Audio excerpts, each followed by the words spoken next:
मार्गात जायचो, परंतु भिवपुरीला आमच्या मोठ्या भावाने बंगला बांधल्यामुळं, विठ्ठल मंदिर केल्यामुळं त्यांनीही आपल्या वडिलांनी इच्छा व्यक्त केली की आपण जशी इतर वर्षी सेवा घेतो इतरांची, तर आपण पण आपल्या परीने वारकऱ्यांना सेवा देऊ.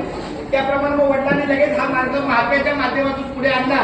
वाशी ते पनवेलकडे जाता वाशी महापे कल्याणशील फाटा या माध्यमातून आज आपण 5व्या दिवशी वांगणीला आलेलो आहे. आणि आपल्या या वांगणीच्या परिसरामध्ये आमच्या चंद्रकांत महाराजांचे वडील चंद्रकांतचे वडील ज्ञानेश्वर माऊली शेलार यांनी फार उत्तम सहकार्य केलं. माझं भाग्य की मी त्यांना 2009 पर्यंत पाहिलं, नंतर त्यांच्या आजारपणाने त्यांना देहावसन झालं. तर आपल्या या चंद्रकांत महाराज शेलार यांनी आपल्या वारकऱ्यांच्या सेवेला हे उत्तम असं प्रशस्त ज्ञानेश्वर मंगल कार्यालय आपल्याला वारकऱ्यांच्या सेवेला, अन्न भोजनाला आणि निवासाला दिलेला आहे. तर आपल्या दिंडीच्या वतीनं त्यांना हा माऊलीचा श्रीफळ अर्पण करत आहे. अशीच त्यांची सेवा आमच्या या वारकऱ्यांच्या सेवेला राहो.